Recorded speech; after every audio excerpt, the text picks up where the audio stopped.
ആമുഖമൊന്നും വേണ്ടാത്ത വ്യക്തിയാണ് സഖാവ് പന്ന്യൻ രവീന്ദ്രൻ. ഒരിക്കൽ കൂടി തിരുവനന്തപുരത്ത് സഖാവ് ജനവിധി തേടുകയാണ്. എന്തായി തെരഞ്ഞെടുപ്പ് വിശേഷങ്ങളെന്ന് നമുക്ക് സഖാവ് പന്ന്യൻ രവീന്ദ്രനോട് തന്നെ ചോദിച്ചറിയാം.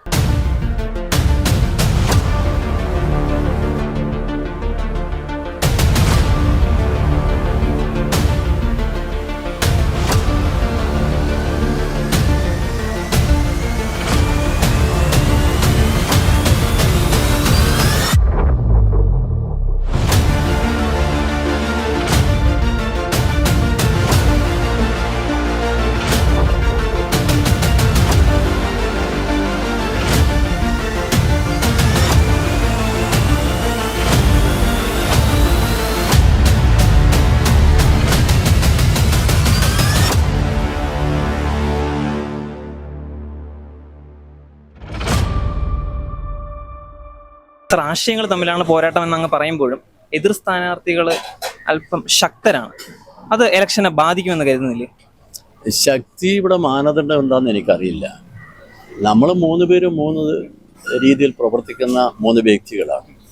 ആ വ്യക്തികൾ തമ്മിലുള്ള പ്രശ്നമല്ല ഇവിടെ പ്രധാനമായും നയങ്ങൾ തമ്മിലുള്ള പ്രശ്നമാണ്.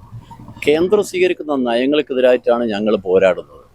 നമുക്കിവിടെ രാജ്യത്തിൻ്റെ ഏറ്റവും പ്രധാനപ്പെട്ട മനുഷ്യൻ്റെ മനസ്സിലുള്ള ഒരു സങ്കല്പമാണ് മതേതരത്വം. ആ മതനിരപേക്ഷത എന്ന് പറയുന്നത് നമ്മുടെ രാജ്യത്ത് ഇല്ലാതാവുന്ന അവസ്ഥയിൽ വന്നാൽ എന്തായിരിക്കും നമ്മുടെ രാജ്യം? നമുക്കിപ്പം കേരളം എന്ന് പറയുന്നത് ദൈവത്തിൻ്റെ സ്വന്തം നാടാണ്. നമ്മുടെ നാട്ടിനെക്കുറിച്ച് നമുക്കറിയാം. എന്നാൽ പുറത്തു പോയാൽ എന്താ സ്ഥിതി എന്നുള്ളത് നമ്മൾ പത്രങ്ങളിലും മറ്റും കുറേശ്ശെ വാർത്തകളിൽ നമ്മൾ അറിയുന്നുള്ളൂ. ഇന്ത്യയുടെ പല ഭാഗത്തും മതനിരപേക്ഷത എന്ന് പറയുന്നത് ഇപ്പം ഒരു ചർച്ചയെ അല്ലാതാക്കിയിരിക്കുന്നു. എന്ന് പറഞ്ഞാൽ മതാധിഷ്ഠിത രാജ്യമാക്കി ഇന്ത്യയെ മാറ്റാനാണ് BJP ശ്രമിക്കുന്നത്. BJPയുടെ അടിത്തറ എന്ന് പറയുന്നത് സംഘപരിവാറാണ്. ആ സംഘപരിവാറിൻ്റെ ആശയം എന്താ? ഇന്ത്യ ഹിന്ദു രാജ്യമെന്നാണ്. അങ്ങനെ ഒരു അവസ്ഥയിലേക്ക് ഇന്ത്യ വന്നാൽ എന്തായിരിക്കും സ്ഥിതിയെന്ന് നമുക്ക് ഊഹിക്കാവുന്നല്ലോ. കേരളത്തിലെ ആളുകൾ അത് ഊഹിക്കും. കാരണം ഇവിടെ നവോത്ഥാന പ്രസ്ഥാനത്തിൻ്റെ ശക്തമായ പോരാട്ടവും മനുഷ്യസ്നേഹത്തിൻ്റെ മന്ത്രവും വളർന്നൊരു നാടായി ഇതാണ്. ഈ നാട്ടിൽ നിങ്ങൾ ഏത് വ്യക്തി എത്ര പ്രഗത്ഭൻ അതിപ്രഗത്ഭൻ എന്നൊക്കെ പറഞ്ഞാലും ഓരോരാളുടെയും വ്യക്തിത്വത്തെക്കുറിച്ച് നമ്മൾ പ്രത്യേകം ഒന്നും പറയേണ്ട കാര്യമില്ല. പക്ഷെ ഒന്നാണ് 3 ആശയങ്ങൾക്ക് വേണ്ടിയുള്ള പോരാട്ടമാണ്. അതിൽ പ്രധാനമാണ് ജനകീയ പ്രശ്നങ്ങൾ ഏറ്റെടുക്കുന്നതിൽ അത് പറഞ്ഞതുപോലെ നടപ്പിലാക്കുന്നതിൽ പ്രധാനമാണ് ഇടതുപക്ഷ ജനാധിപത്യ മുന്നണി. അത് അനുഭവമുള്ള ജനങ്ങളാണ് കേരളത്തിലുള്ള ജനങ്ങൾ. അതുകൊണ്ട് ഇടതുപക്ഷ ജനാധിപത്യ മുന്നണി ഇത്തവണ ജയിച്ചു വരും. മാത്രമല്ല നമ്മുടെ സംസ്ഥാനത്തിന് വേണ്ടി ഇതുവരെ പോരാടി സംസ്ഥാനത്തിന് വേണ്ടി നേട്ടങ്ങൾ കൈവരിച്ചത് ഇടതുപക്ഷം മാത്രമാണെന്ന് അഭിമാനത്തോടെ പറയാൻ കഴിയും. പഴയ കാലത്ത് ഞാൻ പാർലമെൻറ്റിൽ 2005 അന്ന് 2007 ഒരു പ്രധാന പ്രശ്നം വന്നു, സേലം ഡിവിഷൻ. അന്ന് ഞങ്ങളൊക്കെ ഉള്ള MP-മാർ 19 പേരും ഇടതുപക്ഷമായിരുന്നു. ഞങ്ങൾ പാർലമെൻറ്റ് സ്തംഭിപ്പിച്ചു. അന്ന് ഗവൺമെൻറ് ഒരു അനുരഞ്ജന സംഭാഷണം നടത്തി. അന്ന് സോണിയാഗാന്ധിയാണ്. നമുക്ക് അന്ന് 2 വാഗ്ദാനങ്ങളുണ്ട്. ഒന്ന് പാലക്കാട്ട് coach factory, Cherthala wagon factory. 10,000-കണക്കിന് മനുഷ്യർ ജോലി കിട്ടേണ്ട സ്ഥാപനങ്ങളാണ്. അതിന് ഭൂമി വേണമെന്ന് പറഞ്ഞ് നമ്മൾ ഭൂമി കൊടുത്ത്. VS ആയിരുന്നു മുഖ്യമന്ത്രി. എല്ലാം കഴിഞ്ഞ് വർഷം എത്രയായി? കോൺഗ്രസ് ഭരിച്ചല്ലോ മൻമോഹൻ സിംഗ്. അതിനുശേഷം 8 വർഷം ഭരിച്ചല്ലോ. ഈ കോൺഗ്രസ്സുകാരുടെ ജോലി എന്താ? കേരളത്തിലെ കോൺഗ്രസ്സുകാർ കേരളത്തിൽ ജീവിക്കുന്നവരല്ലേ? കേരളത്തിൽ വളർന്നു വരേണ്ടേ വ്യവസായങ്ങൾ? കേരളത്തിൽ ചെറുപ്പക്കാർക്ക് ജോലി വേണ്ടേ? അതിന് കേന്ദ്ര വ്യവസായങ്ങൾ വേണ്ടേ? കേന്ദ്ര വ്യവസായങ്ങൾ നമുക്ക് കിട്ടേണ്ടത് മുഴുവൻ പലപ്പോഴും തരും, എന്നിട്ട് മാറ്റിക്കൊണ്ടുപോകും. ഇതല്ലേ അവസ്ഥ? എന്താ കോൺഗ്രസിൻ്റെ MP-മാർക്ക് പറയാനുള്ളത്? ഇവിടുത്തെ MP-മാർ അങ്ങോട്ട് പോവില്ലേ പാർലമെൻറ്റിൽ പോകുന്നത് നമ്മൾ പോയി അവിടെ കാറ്റ് കൊള്ളാനും ശമ്പളം വാങ്ങാനുമില്ലല്ലോ.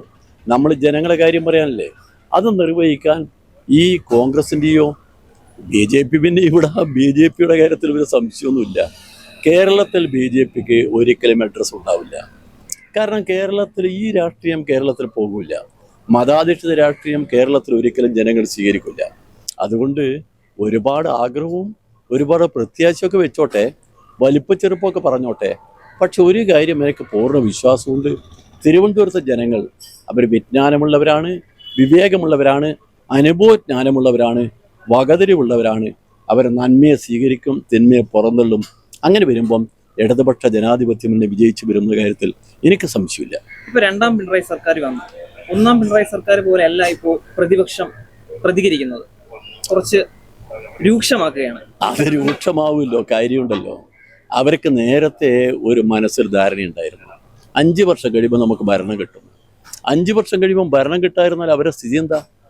അവരെ മുന്നോട്ടുള്ള യാത്രയ്ക്ക് അവർക്ക് പ്രശ്നം എന്താ? അന്ധകാരം പോലെയാ അവർ. അതുകൊണ്ട് അവർക്ക് എങ്ങനെ ഈ ഗവൺമെൻറ് തകർക്കണം എങ്കിലല്ലേ അവർക്ക് ചാൻസ് ഉള്ളൂ. അതുകൊണ്ട് ഇതൊക്കെ കാണും, അതൊന്നും നിങ്ങൾ പ്രശ്നമാക്കണ്ട. പിന്നെ തെരഞ്ഞെടുപ്പ് കാലത്ത് ഒരുപാട് പ്രചരണങ്ങൾ വെച്ച് വരുമായിരിക്കും. കാരണം നിങ്ങൾക്ക് ഓർമ്മയില്ലേ, കഴിഞ്ഞ അസംബ്ലി തെരഞ്ഞെടുപ്പ് കാലത്ത് ഇവിടെ എന്താ പ്രചരണം? എന്തൊരു കോലാഹലമായിരുന്നു. ബിരിയാണി ചെമ്പില്ലാത്ത സ്വർണം കടത്തുന്നു. എവിടെ പോയി ഇതൊക്കെ? ഇതുപോലെ നാട്ടിലെ ജനങ്ങളെ പറ്റിക്കാൻ വേണ്ടി നടത്തുന്ന പ്രചരണങ്ങൾക്ക് ഈ നാട്ടിലെ ജനങ്ങളെല്ലാം കേൾക്കുകയും കാണുകയും ചെയ്യുന്നില്ലേ? അവരപ്പോൾ തന്നെ മറുപടി പറഞ്ഞല്ലോ. കേരളത്തിൽ 2ാം തവണ പിണറായി സർക്കാർ വന്ന് ഇപ്പോൾ ഭരിച്ചുകൊണ്ടിരിക്കുക. ഇപ്പോൾ പ്രശ്നമുണ്ട്, ഞങ്ങൾക്കറിയാം, സാമ്പത്തിക ഞെരുക്കം. ആ ഞെരുക്കം കേന്ദ്രം സൃഷ്ടിച്ചതാണ്. കേന്ദ്രം നമുക്ക് തരേണ്ട വിഹിതം കൃത്യമായി തരുന്നില്ല. ഈ കാര്യത്തിന് വേണ്ടി നമ്മൾ അവസാനം കോടതിയിൽ പോകേണ്ട വന്നു. ചരിത്രത്തിലാദ്യമായി ഒരു സംസ്ഥാന സർക്കാർ കേന്ദ്ര ഭരണത്തിനെതിരായി കോടതിയിൽ പോവുക.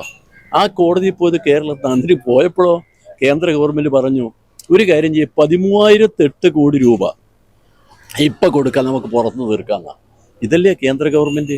ജനങ്ങളെ വഞ്ചിക്കാൻ വേണ്ടി പലതും പറയുകയും ഒന്നും ചെയ്യാതിരിക്കുകയും ചെയ്യുക. അവർക്ക് ഇഷ്ടമില്ലാത്ത ഗവൺമെൻറ്റുകളെ എങ്ങനെ ഞെരുക്കിക്കൊല്ലും, അതല്ലേ കേന്ദ്ര ഗവൺമെൻറ് സമീപനം. അതിനെതിരായി ഈ കോൺഗ്രസ് മിണ്ടുന്നുണ്ടോ? ഇല്ല. BJP മിണ്ടുന്നുണ്ടോ? ഇല്ല. ഇവർക്ക് ആർക്കെങ്കിലും വല്ലതും പറയാനുണ്ടോ? ഇല്ല. ഇതാണ് അവസ്ഥ. ഈ അവസ്ഥയിൽ നിന്ന് നമുക്ക് നാട്ടിന് ഒരു മോചനം വേണമെങ്കിൽ കേന്ദ്രത്തിൽ ഭരിക്കുന്ന BJP സർക്കാർ നമ്മുടെ നാട്ടിൽ ആപത്താണ്. അവർക്കെതിരായി പോരാടാൻ ഇടതുപക്ഷം വേണം. കോൺഗ്രസ്സുകാരെ വിശ്വസിച്ചുകൂടാ. അതുകൊണ്ട് ഇടതുപക്ഷത്തിന് അനുകൂലമായൊരു ചായ്വ്, ഒരു കാറ്റ് നമ്മുടെ നാട്ടിലുണ്ട്. അനുഭവത്തിന് അടിസ്ഥാനത്തിലാണ് അത് നമുക്ക് അനുകൂലമായി വരുന്ന പൂർണ്ണ വിശ്വാസം. അങ്ങ് കഴിഞ്ഞ പാർലമെന്റ് സെഷനിൽ ഭാഷ ഒരു പ്രശ്നമായിട്ട് കരുതിയിട്ടുണ്ടായിരുന്നു? ഒരിക്കലുമില്ല. അതെല്ലാം വെറുതെ പറയാമെന്ന്. നിങ്ങൾക്ക് ഏത് ഭാഷ വേണമെങ്കിലും പാർലമെന്റിൽ സംസാരിക്കാം, ആർക്കും സംസാരിക്കാം. അപ്പോൾ തന്നെ ഹിന്ദിയിലും ഇംഗ്ലീഷിലും അപ്പോൾ ട്രാൻസ്ലേഷൻ വരും. അതുകൊണ്ട് ഭാഷ ഒരു പ്രശ്നമേ ഇല്ല, ആർക്കും പ്രശ്നമില്ല.